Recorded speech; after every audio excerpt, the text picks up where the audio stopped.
Good evening, everyone. At this point, I always have this unenviable task of getting up here after General Dallaire has enthralled you all, and now I'm supposed to give answers to a problem that he's posed to all of you. So I'll do my very best, given that snowstorms in Canada meant that I just arrived this morning, and so I hope that I sound coherent when I'm talking to you tonight. What we wanted to convey to you is our approach to how we think there is a possibility to ending the use of children as soldiers around the world. I want to stress to you that when we're talking about this issue, we see it as progressive elimination. So we're not saying it's going to happen overnight. Many of the great things of this world that we have accomplished, such as the ending of slavery, for example, didn't happen overnight. They will be progressive issues that we will look at, and we will have to have a whole host of strategies to address this. This is where we think that what we do could be complementary to existing efforts. The General said to you about the fact that this is a security concern, and what we're saying is that we get that it is also an economic issue. It is also an issue that has social implications. But the aspect that hasn't been addressed enough is this important piece of the puzzle. So we have international law. We have child protection agencies and groups. We have DDR programs. But this is an important piece of that puzzle that we need for the circle to be completed. So why do adults use child soldiers? I want to get across to you by talking about this issue tonight that we are not talking about people who have horns on their heads necessarily. And you need to get that out of your thought, that it's only absolutely crazy lunatics who are doing this, who are so evil you couldn't even imagine being in the same room with them. We have to think of the fact that people are using child soldiers because they see it as an effective tactic and strategical element. If we don't understand that, we won't come up with effective solutions to how to prevent their use. And when I say this, I am not saying that in any way I would endorse or say that it is a good thing to use children, but I am trying to get you to see that we have to approach it differently, because what we've done thus far hasn't worked. 2014 was the worst year in history for the use of children in armed conflict. They use children because some, believe it or not, are not even educated well on how it's illegal to use children. They'd like to increase the size of their forces, and in some of the countries we're talking about, more than 50% of the population is below the age of 18. A country like Somalia, more than 50% of the population is below the age of 14. So it's a human resource that exists at times for people that want to use children. Children are also viewed as being obedient and easily manipulated. Maybe in the UK, like in Canada, some people laugh when we say that. But in other parts of the world, this is absolutely the case. That in many cultures of the world, children do not question their elders, and they certainly will do any order that is given to them from those who they are to respect. They're viewed to be effective at pillaging and looting villages for money and food supplies, inconspicuous in nature by many. Their size makes them agile. It means that they are able to get into certain spaces and places and do certain tasks that adults can't undertake. They're often brave and willing to take risks without contemplating the consequences. I always relate to everybody, I have 4 boys at home. They do crazy things all of the time.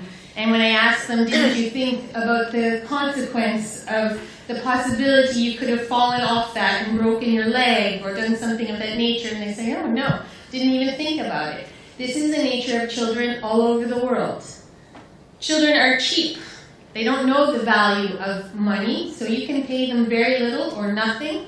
Just give them food or maybe access to medical supplies. They often need little training and are viewed as expendable. And they cause an ethical dilemma for the forces that are encountering them. in terms of the recruitment tactics, we also just want to get across an issue to you that there is this fallacy somehow that most of the world thinks that we're talking about the abduction of children. Abduction is one element, one recruitment tactic. It is not the only one that exists. Coercion exists. It means, yes, entailing such means that include things like deceit, manipulation, or the threat of bodily harm. Many young people join armed groups because they think that they might get access to an education or money or a job, or they might be able to be a part of a particular group that's fighting for a particular ideological cause. Some parents even advocate for their children to go to these armed groups. And then the last one we have here, volunteering, and we put this in quotations, and Grassa Michel, who started the study on the impact of armed conflict on children, really coined this element because she talked about the fact that boys and girls who choose to join armed do so because it's often under extreme duress or limited choices that they have available to them. In all of these instances, what I want to make sure all of you understand is that it is not the child who is to be held culpable or responsible for being a part of that armed group. It's adults who use them and recruit them and who create the wars and the armed conflicts that we're in, and they are to be held responsible for their use. We also just wanted to reveal to you that in terms of understanding the relevance to countries such as the United Kingdom, we want to get across to you that there are missions with the UN, the AU, and NATO, where in these missions, child soldiers are a major element in those particular conflicts. So this has meant that groups like NATO are now very concerned about how they are ill-prepared to deal with this issue. They have asked us, and we have been cooperating with them, briefing them and helping them to look at their training and doctrine, and we hope to certainly be able to continue to impact that in a positive way moving forward. So some of the examples here, as General Dallaire also highlighted, Central African Republic, to Mali, to DRC, to Afghanistan, to South Sudan, to the Sudan, Syria, Somalia, and places such as the Horn of Africa. But I would also like to highlight to you an issue which has also been in the press a lot over the last year, is Boko Haram. And that particular armed group, a lot of people look at the abduction of those girls in Nigeria not as a child soldier issue, but just simply as an abduction of girls. Think again, it is a tactic that has been used by that armed group to sustain the efforts of the armed group. And according to the definition that General Dallaire highlighted to you, the Paris Principles definition, that makes them child soldiers. And we know in the past few weeks we have seen that girls have been used increasingly by that group to conduct suicide missions.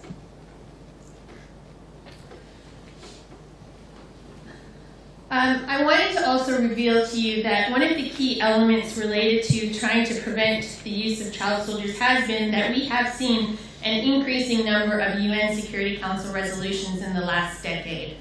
One of the key resolutions you will hear repeatedly talked about is 1612. And the 6th grade violations that are highlighted here are the key elements that we need to address. And in many of the conflicts that are going on right now, you can see these issues taking place. The killing and maiming of children, the recruitment and use as child soldiers, sexual violence against children. In some cases, that is even sexual violence that's being committed by the peacekeepers themselves. Attacks against schools or hospitals. So when we look at places like what has happened in places like Pakistan, for example, denial of humanitarian access for children and the abduction of children are all the key 6th grade violations that exist. And we need to look at these issues more carefully, especially in light of the issues related to early warning and the prevention of mass atrocities around the world. There needs to be a connection between these elements made very clearly. We also wanted to convey to you, so the Chancellor mentioned the UN Security Council Resolution 2143. In March of this past year, we were successful in helping to draft a major UN Security Council resolution, which is looking at how we have to have targeted and operational trainings for the preparation of UN mission personnel. And that needs to happen if we're going to effectively recognize, report, and respond to violations of children and support child protection activities for better implementation of their respective mandates. You may find it shocking to know that in this day and age, there is no country around the world that has doctrine or training that is a standard to be used around the world on this particular issue. And so in our work, what we've been doing is creating a standard for the world to have to be trained on this matter and how to interact with children in armed conflict and how to prevent their use. I want to also highlight to you another Security Council resolution we helped draft, 2151. And I'm mentioning this one in particular because while we also want to look at our approach to ending the use of child soldiers in the larger framework of preventing conflict, we also want to look at it in terms of it being a matter of security sector reform. So in the efforts that we conduct, we want to understand how this is an issue that fits into many other key issues related to post-conflict societies and recovery. And so it's important that at a national level, child protection and training of the security forces and looking at this issue is an essential element to moving forward for a particular country. It's interesting to note that this particular Security Council resolution came about in April of 2014, and we worked with Nigeria to get this through the Security Council. So the timing of that and the timing of the abduction of the girls in Nigeria is very interesting. If you know anything about that particular case, you'll know that for at least a couple of weeks before the abduction, there had been calls for protection of that school. If there had been security forces deployed to protect that school, we may not still be talking about the fact that there are more than 200 girls who have been abducted right now. We believe that these are some of the basic elements that we can try to address to prevent the use of child soldiers around the world. We also believe that you cannot look at this issue in isolation of other issues. So, issues related to child labor, child trafficking, and child soldiering all intersect. And if we're going to effectively address it, we've got to look at how they all have links that need to be understood. Child trafficking rings often use some very similar tactical recruitment methods as those who recruit and use child soldiers. Kids used in child labor, especially exploitative labor in places like the extractive industry, flow between those particular modes of exploitation and towards elements of being used in armed groups as well. So in saying that, we have to recognize instability in both peacetime and wartime and what that means in terms of putting effective methods in place for preventing children from being exploited. The example of children being used in maritime piracy is a great example because what we know about Somalia is that when maritime piracy has been on the increase, the Al-Shabaab movements have been on the decrease. But now we see that Al-Shabaab has been very strong, and you know for the last year and a half, everybody has been saying how piracy no longer exists in Somalia. We know children have moved between both of those elements. They've moved from being used by Al-Shabaab to being moved by the pirate gangs.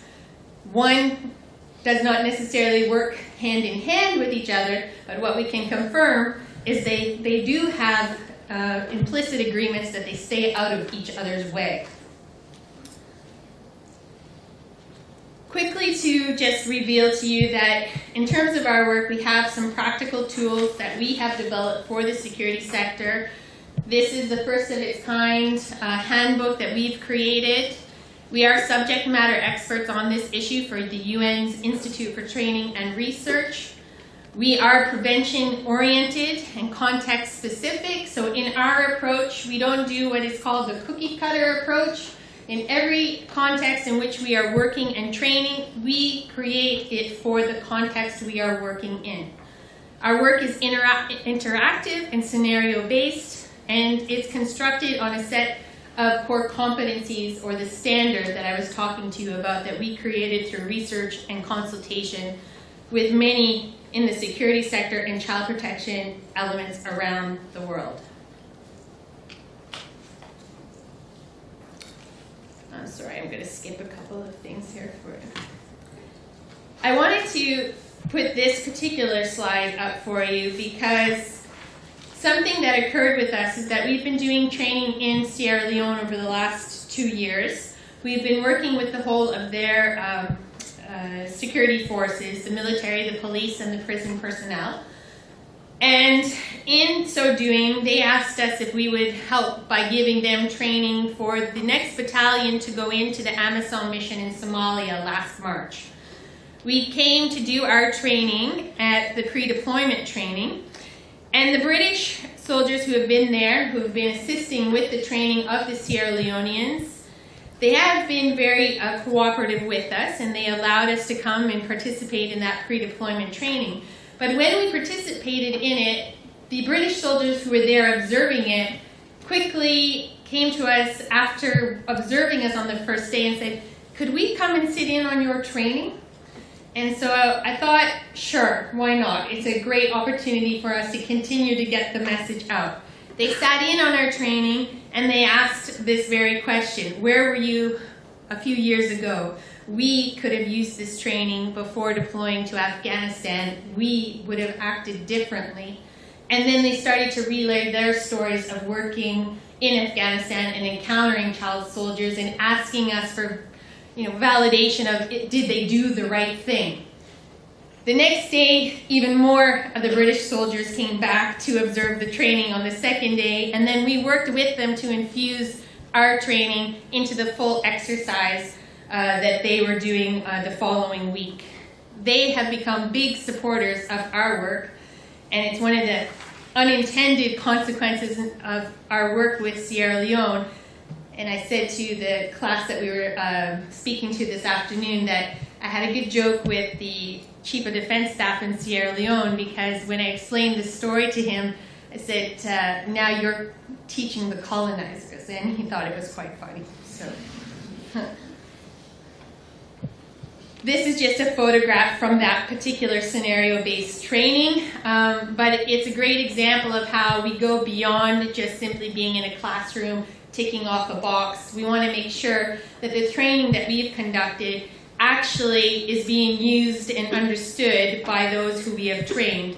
And so it allows us to be able to understand if active encounters with child soldiers would be treated any differently after receiving our particular training. I want to also just quickly highlight to you that when we're talking about this issue, we put up the Paris Principles definition, and we talked about the fact that there are a whole host of roles that child soldiers play, from support roles to the frontline roles. And this is important to understand, because a lot of times when people say to us, well, what would you do any differently when you're faced with a child with a gun? Well, there are different things, of course, that we would instruct you to do, but what I want to get across to you is that's not the only scenario we're dealing with. There are different scenarios where we have entry points to prevent, and so we have low risk to mid risk to high risk interactions that we instruct on. And that can be anything from loitering, or children employed by armed forces or armed groups, translators that are used by armed forces or armed groups, delinquency, children throwing rocks, from things to children exchanging sex or assisting child protection officers with extraction of child soldiers, detaining and interviewing children, to the more high risk.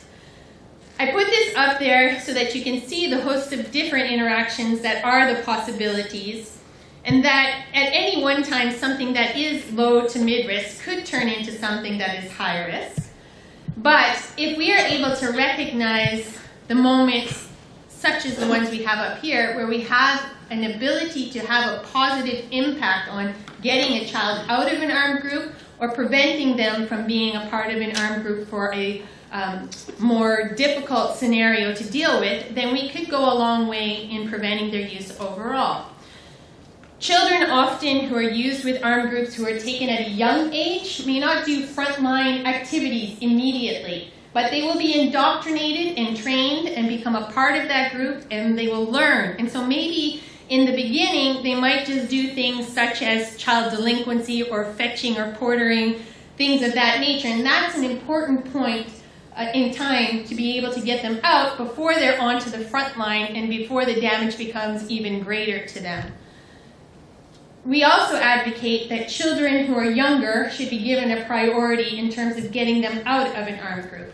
We state this because children who are under the age of 10 have a greater difficulty of recollecting life prior to being in an armed group than those who are taken and recruited after the age of 12. So if that's an important point for us to remember, because those children are harder to rehabilitate and reintegrate, and so therefore the bulk of our effort should really be given to how we can address this progressively, eliminate this from that perspective.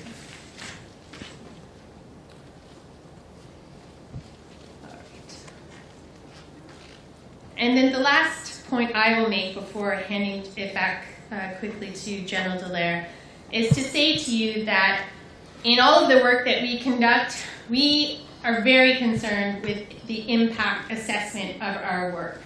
So we want to make sure that we are understanding whether or not our work is actually changing attitudes and beliefs about the use of child soldiers, whether it's impacting policy change, whether it's impacting new doctrine. And a couple of the things that we have up here is that it helps us to understand those shifts. So this is a photograph of a young man that works for us in Sierra Leone, was a child soldier, is now our logistics man on the ground. This is him addressing the UN Security Council last year when Resolution 2143 was being passed through the UN Security Council. The training that we conduct, what we know is that we get very positive responses on the long-term impacts in terms of the attitude and behavior change.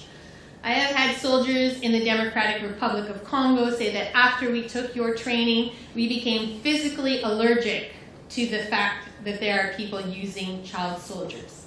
I have had others in places such as Sierra Leone or Rwanda say to me, your training didn't just give us knowledge here, it impacted us here.